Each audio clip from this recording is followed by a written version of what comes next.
Do you have bad habits that make life difficult for you? Join the club. We'll discuss ways of dealing with bad habits coming right up.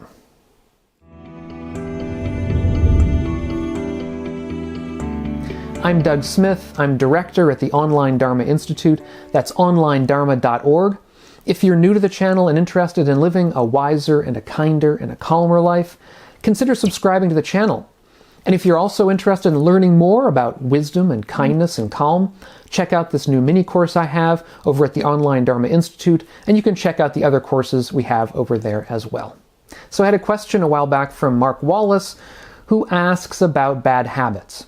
And he says basically that we all have bad habits that come up in our lives over and over again and knock us off of whatever path that we're on, knock us off track. And the question is how we deal with these. And I think we all have them to some extent, and we know about these. We maybe eat too much if we get worried. We might even, some of us drink too much in certain social occasions or otherwise. We might procrastinate.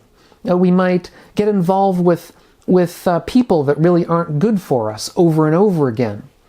We might get angry in certain situations that really aren't helpful. We might even spend too much as well. Overspending can be really a bad habit too. I think all of us go through periods of some of these at various times in our lives, and some of us really have syndromes that persist for long periods where we repeatedly have the same kind of habit over and over again. Whatever habit it might be in your case. If you have one that you want to discuss, put it down below in the comments. And so the question is, how should we practice with these? How should we approach them in a skillful way so that perhaps we can, over time, work to diminish their power that they hold on us?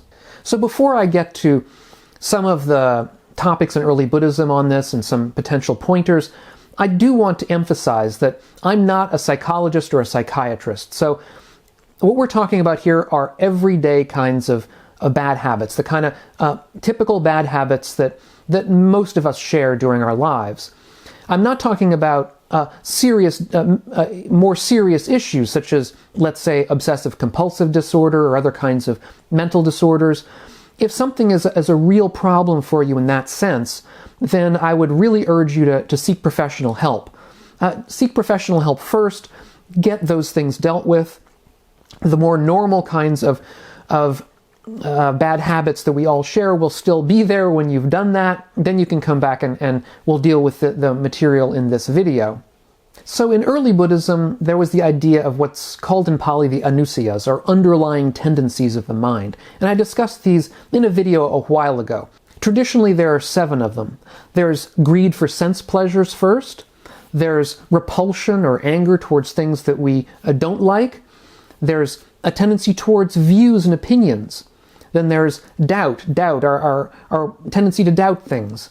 There's conceit, that is, the comparing mind. There's our tendency for greed for existence. We want to continue to exist. And finally, the capstone on all of it, there's ignorance, that is the kind of a baseline underlying tendency that we all share, a kind of ignorance to the way the world works. Now, some of these will be more pertinent to the bad habits that we have than others. So, for example, I think for most of us, most of the time, it's really the first 2 that are the strongest. The greed for sense pleasures, or the repulsion or anger towards things that we find painful or unpleasant. And, for example, I mentioned overspending, overeating, overdrinking. These are all the kinds of things that come up with our greed for sense pleasures.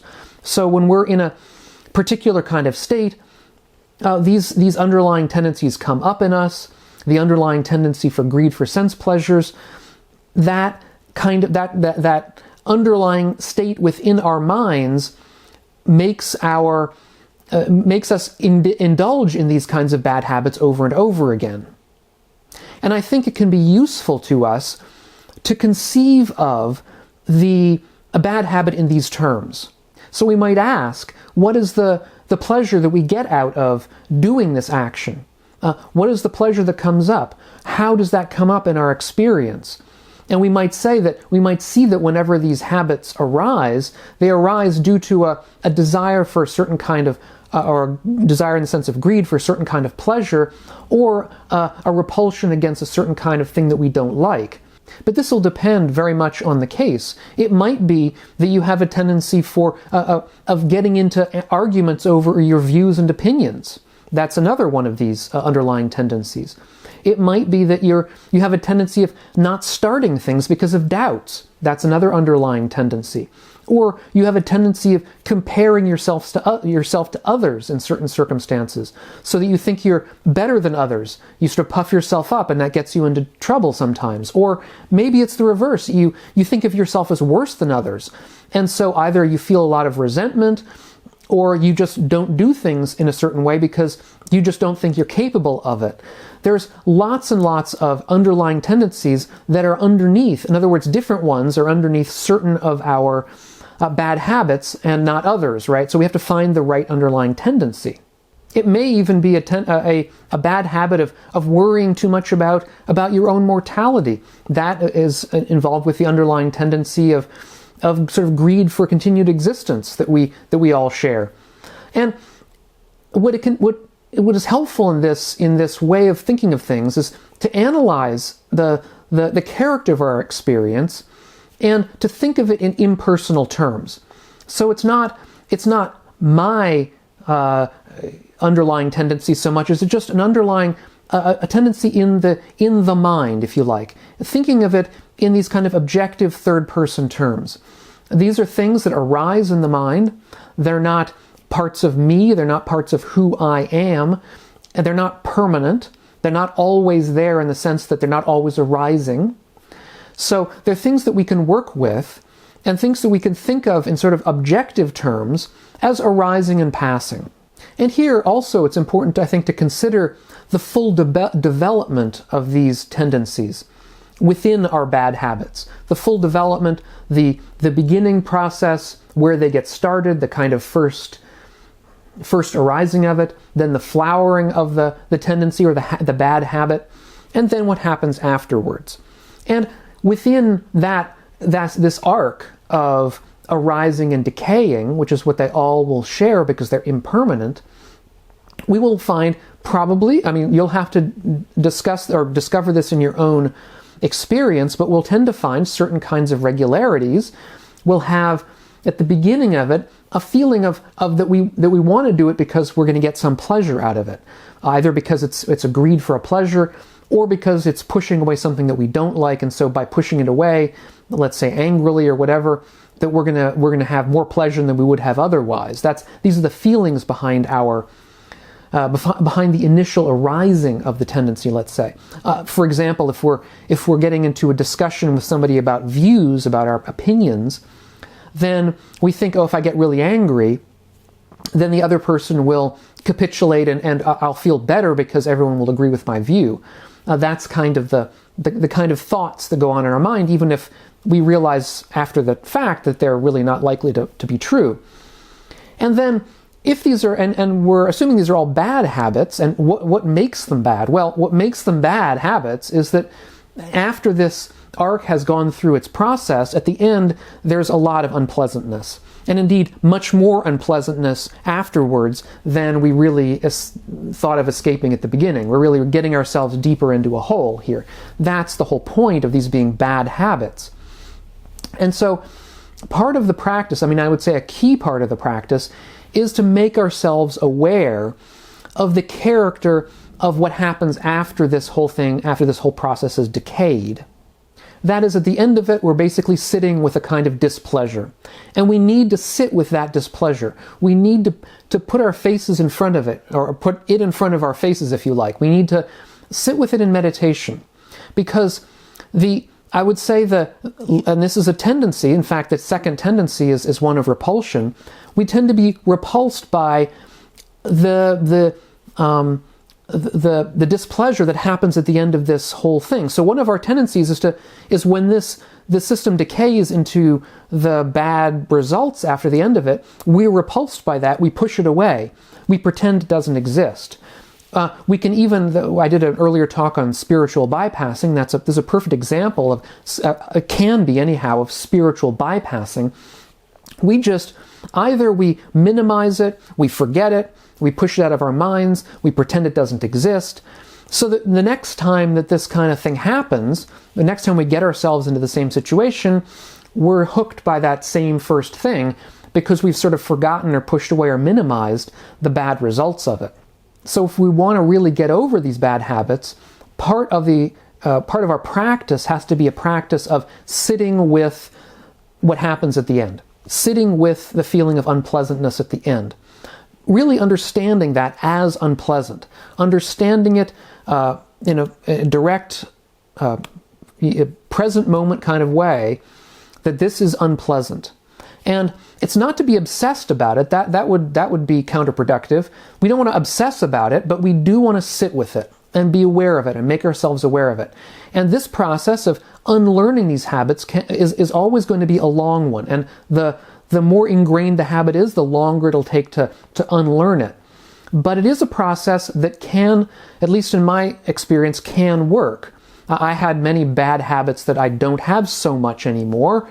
So for instance, getting into arguments over things on the internet or with friends or stuff, I just don't do those as much anymore because I was able to sit with the feeling after I had done them so many times. And it just made me so, it was such an unpleasant feeling that I realized it's not that you realize something, it's just that the mind begins to unlearn it because it stops associating these things with pleasure and starts associating them with pain, and so you just aren't interested in doing them as much anymore. Another clear strategy for dealing with bad habits is to find some way to substitute for them. Some other habit that you can figure out in advance if possible, because it may take some time, in advance to figure out some other habit that might be a little bit more skillful that you can substitute for that habit when it arises.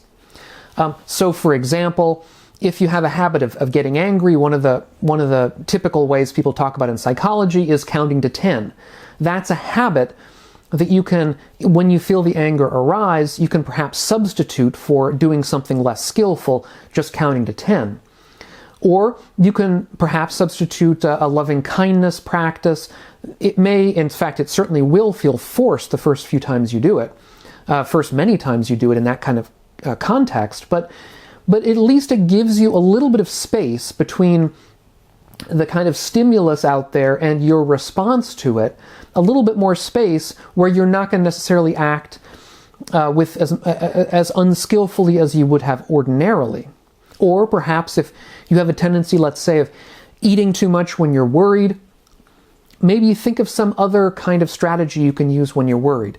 Maybe you can take a long walk. Maybe you can write out your ideas. It's not that you want to end up with a novel or an essay or something, but just writing, getting the material out on paper or talking to somebody, that can just simply work through it on its own, and it certainly is more skillful than, let's say, overeating.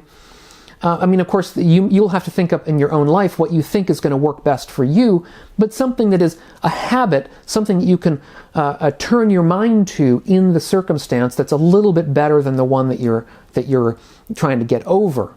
Now, this isn't a quick or easy process. We have to really reinforce that you shouldn't expect any of these to work in a day or a week, or even, frankly, a month. In most cases, they're going to take months, maybe even years. But what will happen is, I would submit that if you do practice these kinds of things regularly, that if you look back over, let's say, 6 months or a year, in the future, you'll say that, okay, yeah, it was a slow process, but now I'm in a place where I'm not as in the thrall, in the command of that bad habit as I was at the beginning. And that's the kind of thing we're looking for here.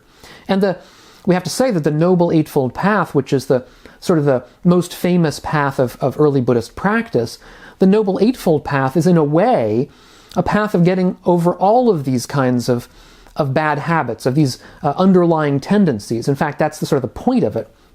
The point of it is to eradicate these underlying tendencies from us so that we are without these kinds of bad habits. But this practice is a long one. It's not one that you should expect any kind of magical or quick kinds of solutions through. So if you do have these bad habits, I would suggest a better habit, which is checking out my Patreon page down below if you've gotten stuff out of this material that I've been giving today and on YouTube. Thanks so much to all of you, and I hope we'll catch you on the next video. And meanwhile, all of you do be well.